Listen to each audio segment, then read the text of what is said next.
वज़ीर आला ने पंजाब असेंबली तहलील करने की समरी पर दस्तखत कर दिए। लाहौर, वज़ीर आला पंजाब परवेज़ इलाही ने पंजाब असेंबली तहलील करने की समरी पर दस्तखत कर दिए। ज़राया के मुताबिक परवेज़ इलाही ने असेंबली तहलील करने की दस्तखत शुदा समरी इमरान खान के हवाले कर दी।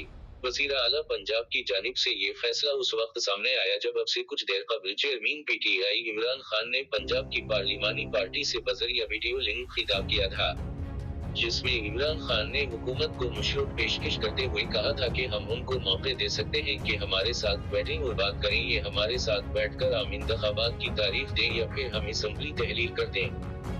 PTI की पार्लिमानी पार्टी के अजलास से खिताब करते हुए साबिक वज़ीर-ए-आज़म इमरान खान का कहना था कि असेंबली तहलील करने के मामले पर क़ैलीग मुकम्मल तौर पर हमारे साथ खड़ी है। परवेज़ इलाही ने मुझे पूरा एतमाद दिया है, उन्होंने यकीन दिलाया कि जब कहूँगा असेंबली तहलील कर देंगे।